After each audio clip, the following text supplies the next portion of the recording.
میں پارے چنار کے مظلوم ساتھیوں سے عرض کروں گا کہ عزیزان محترم، یہ نہیں ہو سکتا کہ 6 مہینے کے بچے کو مارا جائے اور خدا کا نظام نہ کہے بِأَيِّ ذَنبٍ قُتِلَتْ۔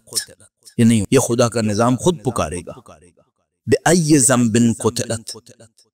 ایک ماں اپنے بچے کو گود میں لیے ہوئے ہیں اور ماں اور بچے دونوں مارے جائیں اور خدا کا نظام خاموش رہے، یہ نہیں ہو سکتا، یہ نہیں ہو سکتا۔ یہ خدا کا نظام بدلہ لے گا۔ میں اور آپ زمین کے اوپر کریں گے وہ ہماری تدبیر ہوگی، جو خدا کی تدبیر ہوگی وہ کچھ اور ہوگا، اور جو خدا کا بدلہ ہوگا وہ کچھ اور ہوگا۔ اپنے جیسوں کے لیے عرض کروں گا کہ اس بات سے مطمئن رہنا، اگر ہم نے اپنی ذمہ داری کو انجام نہیں دیا، اگر خدا نہ کرے نعوذ باللہ تعالی ہم نے اپنی ذمہ داری کو انجام نہ دیا، تو پھر ایک وقت آتا ہے، خداوند متعال فرماتا ہے وَاتَّقُوا فِتْنَةً لَا تُصِيبَنَّ الَّذِينَ ظَلَمُوا مِنْكُمْ خَاصَّةً۔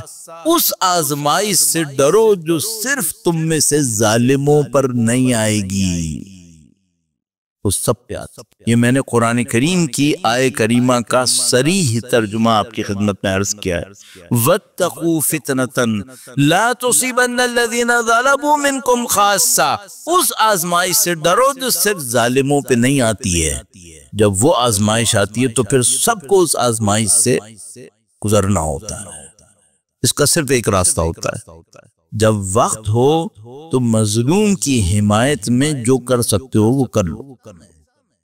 آپ صرف اس ایک واقعے کے اوپر اگر غور فرماتے چلے جائیں، اس میں اتنے نکات آپ کو ملیں گے جس سے یہ نظر آئے گا کہ کون باقی رہے گا اور کون فنا ہو جائے گا، کون انسانیت کے اوپر باقی رہے گا، کون جانوروں سے زیادہ پست ہو جائے گا۔ ہم نے جب یہ واقعہ سنا، دیکھا، ہم سب کو ایک بات سمجھ میں آ گئی، یہ کرنے والے انسان نہیں ہو سکتے، کسی کو کوئی شبہ نہیں ہے اس میں۔ کون چند مہینے کے بچوں کے اوپر بندوق چلائے؟ ہو سکتا ہے انسانوں کے ہاتھوں، بے بس نہتے انسانوں کے اوپر، خواتین اور بچوں کے اوپر قاتلانہ حملہ کرنا، چہروں کو مسخ کر دینا۔ دین اسلام کے اندر جانوروں کی لاشوں کو بھی مسخ کرنا ممنوع ہے، یہ کون سا انسان کر سکتا ہے؟ خداوند متعال نے قرآن کریم کے ذریعے سے ہمیں پہلے دن سے سمجھایا کہ کچھ انسان نما ہوں گے کہ جو اپنی تمام تر ظاہری انسانی شکل کے باوجود اپنے اندر جانوروں سے بدتر عمل انجام دیں گے۔ خداوند متعال نے سمجھایا قرآن کریم کے اندر۔ اب یہاں پہ شاید بعض لوگ احساس یہ کریں کہ ہمیں زیادہ تفصیل میں علمی طور پہ نہیں جانا چاہیے، لیکن صرف اشارے کی خاطر، کیسے کوئی شخص جو یہ ظلم کرتا ہے قرآنی شہادت کے مطابق وہ جانوروں سے زیادہ پست ہو جائے گا۔ اور یہ بھی عرض کرتا چلوں کہ جو یہ عمل انجام دے گا وہ نہ صرف یہ کہ جانوروں سے زیادہ پست ہوگا، بلکہ اس کو احساس کرے گا کہ میں جانور سے زیادہ پست انسان بن گیا۔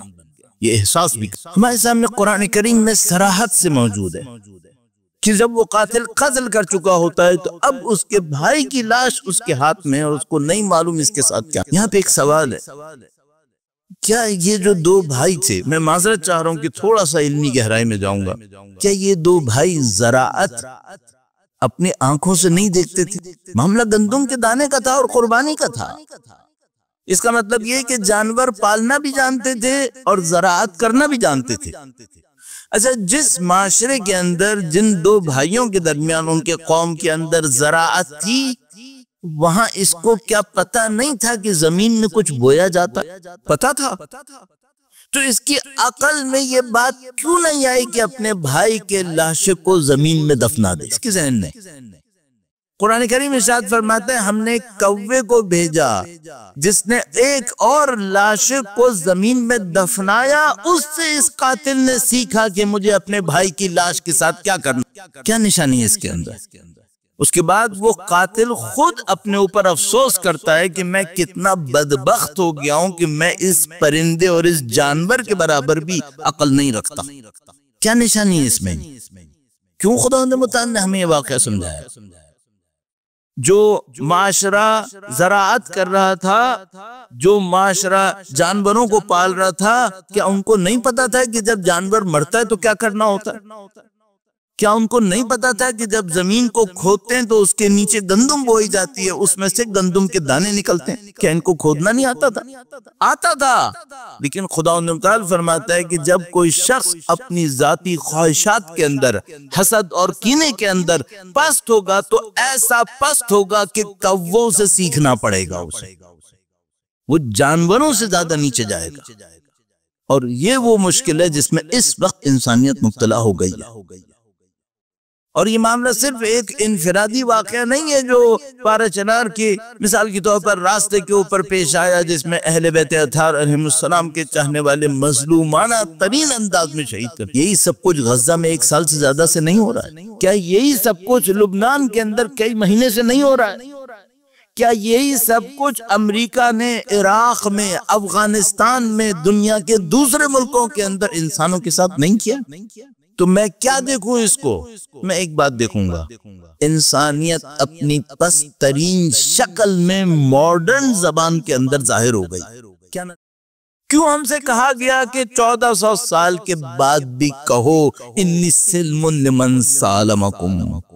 کیوں ہم سے کہا کہو حرب لمن حاربکم؟ کیوں؟ کیونکہ تم اب بھی آزمائے جا رہے، تم کس کا ساتھ دو؟ آپ کو یقین سے کہہ رہا ہوں، ہم آزمائے جا رہے ہیں، چاہے وہ غزہ ہو، چاہے وہ لبنان ہو، چاہے وہ پارہ چنار کے ان مظلوموں کی مظلومیت ہو۔ البتہ یہ پارہ چنار میں پہلی دفعہ مظلومیت، یہ بہادر، شجاع، بے باک قوم ہے۔ اہل بیت اطہار علیہ السلام کی خدمت میں اس قوم کی ایثار اور قربانی کی داستان بہت طولانی ہے، ہم سب جانتے ہیں۔ اور یہ صرف ہم لوگوں نے نہیں کہا، یہ پوری دنیا میں موجود اہل بیت اطہار علیہ السلام کے چاہنے والے جانتے ہیں کہ اس قوم نے کس محاذ پر جا کر اہل بیت اطہار کی نصرت میں اپنا خون بہایا ہے، جس کی ہم جیسوں کو کہنے کی کوئی ضرورت نہیں۔ یہ ہم سب جانتے ہیں۔ کوئی مجھ سے یہ کہے کہ اب کیا ہوگا، کچھ نہیں ہونے والا۔ آپ یقین مانیے، صرف یہ ہوگا کہ پارہ چنار کے بچے کے اندر ایمان کی طاقت کئی گنا زیادہ ہو جائے گی۔ یہ ہوگا، یہ قطعاً ہوگا۔ بالکل جس طرح سید الشہداء سے سیکھ کر ہم اور آپ نے یہ دیکھا کہ جو مظلوم خون کربلا زمین پر گرا، آج تک انسانوں کو حرارت دے رہا۔ لقتل الحسین حرارتاً فی قلوب المؤمنین لن یبردا ابدا کے معصوم فرماتے ہیں یہ کبھی آگ نہیں بجھے گی۔ میں پارہ چنار کے مظلوم ساتھیوں سے عرض کروں گا کہ عزیزان محترم، یہ نہیں ہو سکتا کہ 6 مہینے کے بچے کو مارا جائے اور خدا کا نظام نہ کہے بِأَيِّ ذَنبٍ قُتِلَتْ۔ یہ نہیں، یہ خدا کا نظام خود پکارے گا، بِأَيِّ ذَنبٍ قُتِلَتْ۔ ایک ماں اپنے بچے کو گود میں لیے ہوئے ہیں اور ماں اور بچے دونوں مارے جائیں اور خدا کا نظام خاموش رہے، یہ نہیں ہو سکتا، یہ نہیں ہو سکتا۔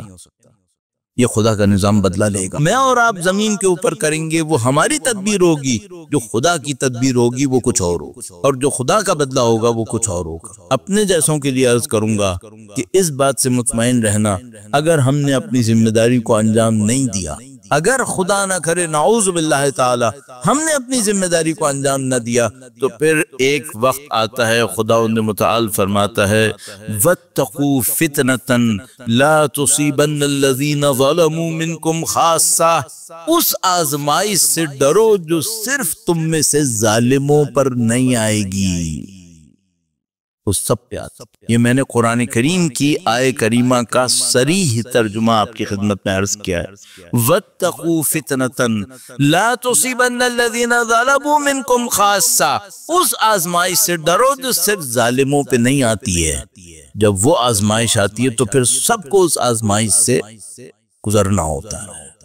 اس کا صرف ایک راستہ ہوتا ہے، جب وقت ہو تو مظلوم کی حمایت میں جو کر سکتے ہو وہ کر لو، صرف ایک راستہ ہے۔